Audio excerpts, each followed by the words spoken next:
So there's lots of passion behind conscious wine. And out of that passion came four principles, the four principles of conscious wine, which are organically grown grapes, sustainably farmed, creating vital products that taste great. And what I want to do here is I want to unpack those four ideas for you. So the first principle is the one that most people relate to when thinking about something sustainable or something that's really good, and that's organically grown grapes. So what we're talking about here is no synthetic chemicals used in the vineyards whatsoever.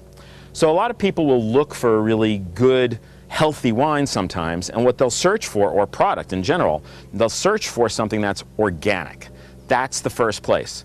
Well, that's just the first principle with conscious wine.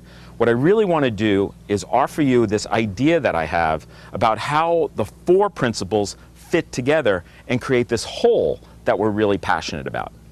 So first I want to give you, just as a pair, the first principle and the fourth principle. So that is, the first principle is organically grown grapes. The fourth principle is that the products taste great.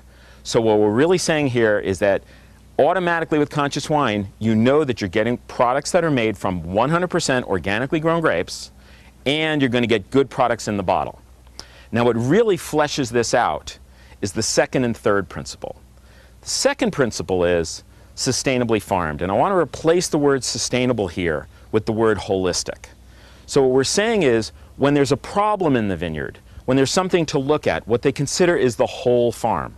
So let's say here's a problem. We got a little problem right here. We got a little bug that's come in and we've got to work with something right here.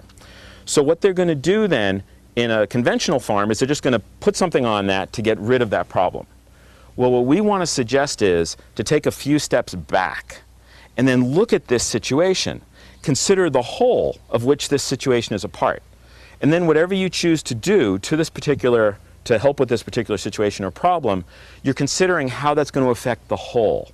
So that's a sustainable approach in our mind. It's a holistic mindset that drives the decisions of what's made.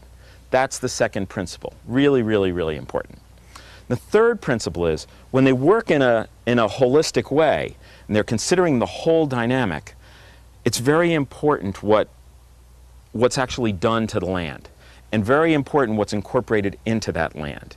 And that's where the vital products come from.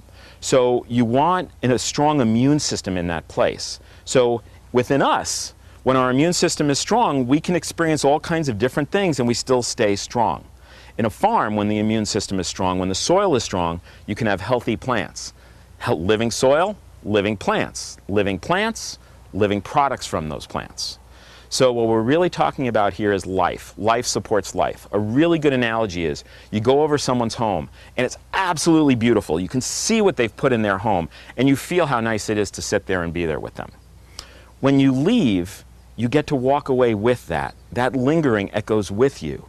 So that element of life and vitality is inside you. That's what we're talking about in a living farm. So the idea that the way the farm is worked from top to bottom supports the vitality within that farm, that supports living products, and then the big key is the wine is made in such a way that it supports that vitality being able to move forward. And that way you get to taste that vitality, and that vitality gets to inspire you. So conscious wine is about organically grown grapes, sustainably and holistically farmed, creating vital living products that taste great. Conscious wine. Check it out. Vital choices for palate and planet.